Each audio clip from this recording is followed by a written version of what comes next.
Estamos iniciando nuestro programa de los miércoles en Cápsulas en Gotas, mis queridos amigos. Les habla en directo desde YouTube, desde Periscope, desde Facebook de Armando Valencia y Seguros, transmitiendo en vivo para todos ustedes en Cápsulas en Gotas, nuestra pequeña dosis de cultura del día miércoles, de todos los miércoles. Estamos hablando de la monumental presencia de estos hombres que dieron lugar a un requiebre en el siglo XX, en los años 50, del gran Juan Rulfo. ¿Qué podríamos decir de este hombre extraordinario aquí como preámbulo para lo que vamos a leer para todos ustedes?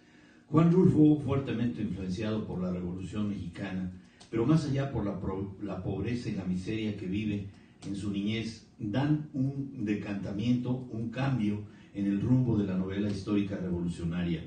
Son dos sus obras que ya saben todos ustedes lo saben, Llano en Llamas y El Gran Pedro Páramo.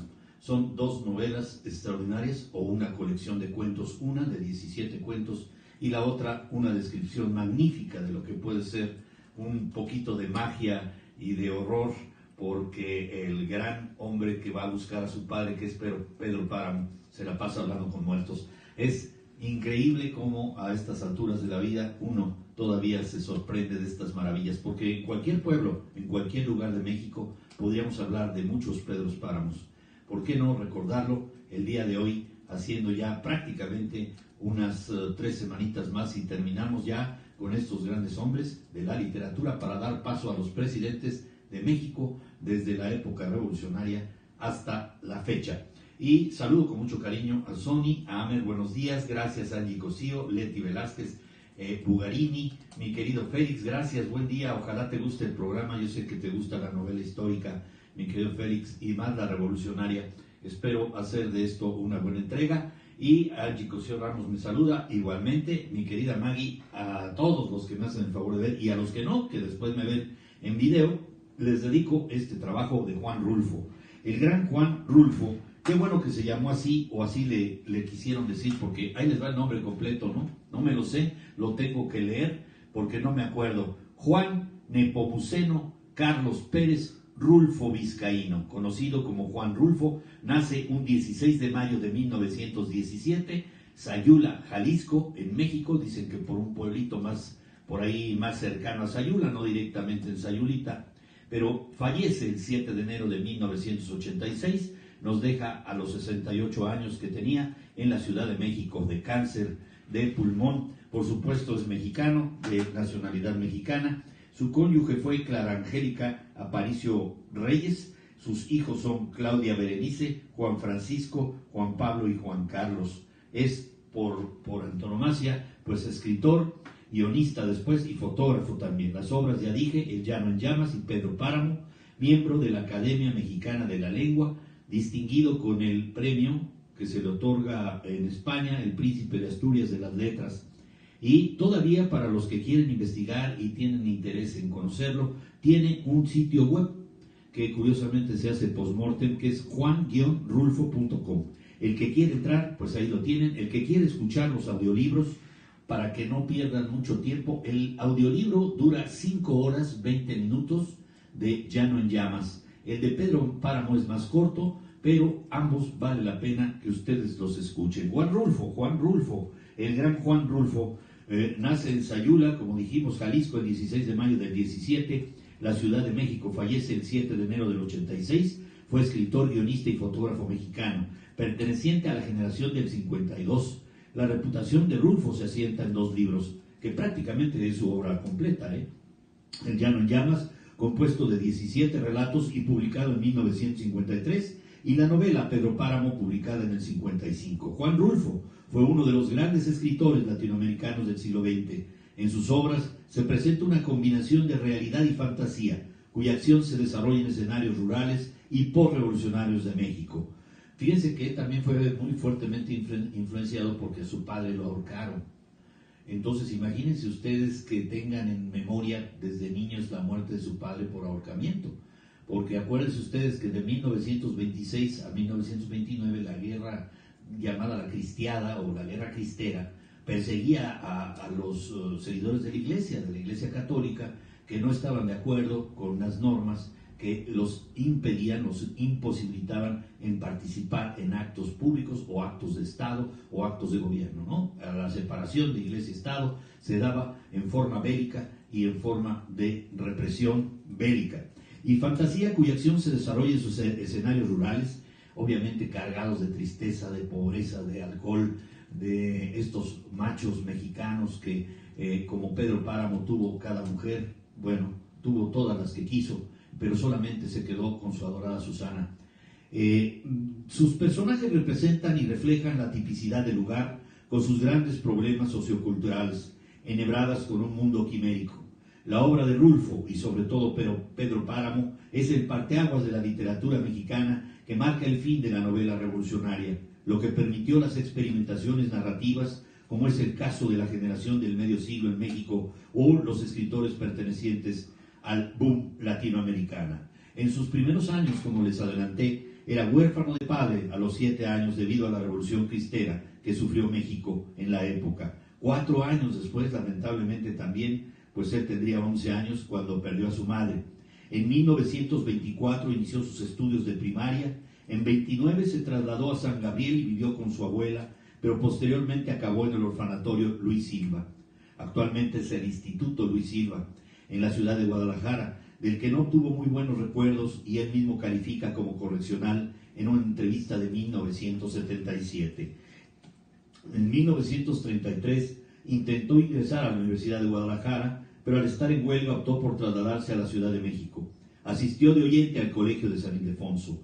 En 34 comenzó a escribir sus trabajos literarios y a colaborar en la revista América. A partir del 38 viajó por algunas regiones del país en comisiones y servicio de la Secretaría de Gobernación y comenzó a publicar sus cuentos más relevantes en revistas literarias. A partir del 46 se dedicó también a la labor fotográfica, en la que realizó notables composiciones. Trabajó para la compañía Gucci de 1946 a 52 como agente viajero. En el 47 se casó con Clara Angelina Aparicio Reyes, con quien tuvo 4 hijos: Claudia Berenice, Juan Francisco, Juan Pablo y Juan Carlos. Del 54 al 57 fue colaborador de la Comisión del Papaloapan y editor en el Instituto Nacional Indigenista en la Ciudad de México. Ahorita les voy a decir su obra literaria. Mónica Oribe, Toñito Herrera, Mor del 55, mi querido Toñito, te saludo con afecto. Lara 620, Eli Rojas, Rafa HB, saludos desde Alemania, mucho gusto. Por allá, salúdame a todos los que les gusta la salchicha y la cerveza. Santillana 12, Luiserillo Alzate y mi querido Fer Serralde, buenos días a todos, mi querida Mer, también te doy los buenos días a todos los que me hacen favor de pasar por esta capsulita de cultura que tenemos aproximadamente de 10-15 minutos para no entretenerlos y que se vayan con un poquito más de temas para informarse, para tener criterio, para tener cultura, para saber de dónde venimos, cuáles son nuestras raíces, aprender de estos grandes hombres que nos legaron el conocimiento, que tuvieron el pragmatismo de la vida precaria, pobre, triste, pues llevar a cuestas la muerte de un padre por ahorcamiento no debe ser cualquier cosa. Y Juan Rulfo lo transmitió en su obra literaria. En 1930 participó en la revista México. En el 45 publicó para la revista Pan en Guadalajara los cuentos La vida no es muy seria en sus cosas y Nos han dado la tierra, así como Macario. Establecido en la Ciudad de México en 1946, se publicó el cuento Macario en la revista América. En el 48 se publicó La Cuesta de las Comadres y en el 50 Talpa y El Llano en Llamas.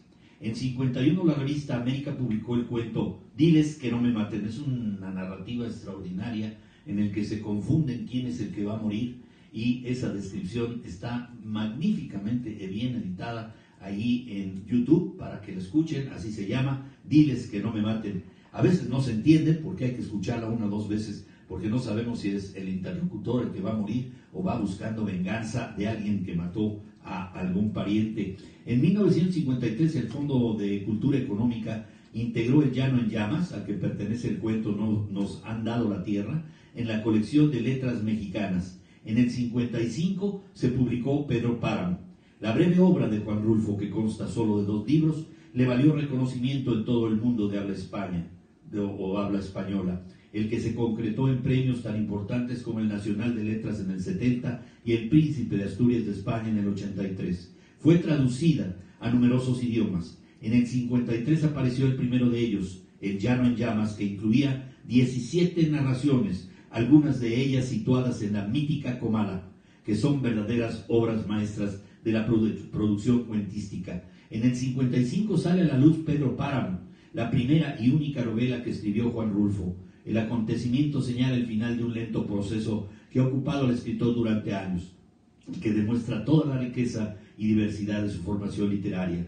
Una formación que ha asimilado deliberadamente las más diversas literaturas extranjeras, desde los modernos autores escandinavos hasta las producciones rusas o estadounidenses. Entre el 56 y 58 escribió El Gallo de Oro, que no fue publicada hasta 1980. Ahí les van algunas narrativas o algunas características de estas narrativas extraordinarias. En la narrativa de Rulfo los personajes apenas actúan.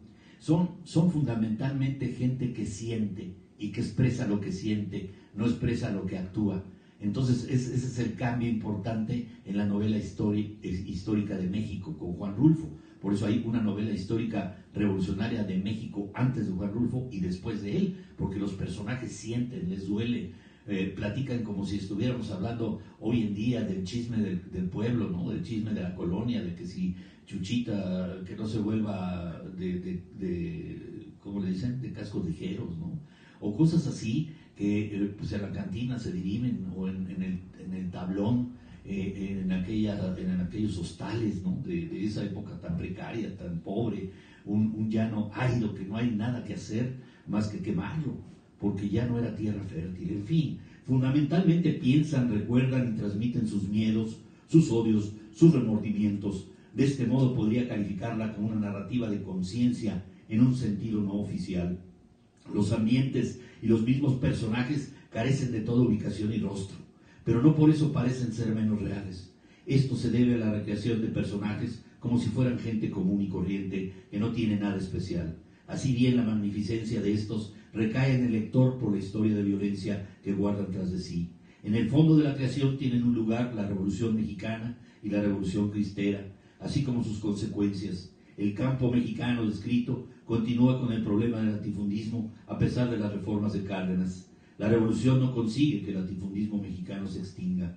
Juan Rulfo reflejará en sus obras la frustración de los campesinos y la soledad absoluta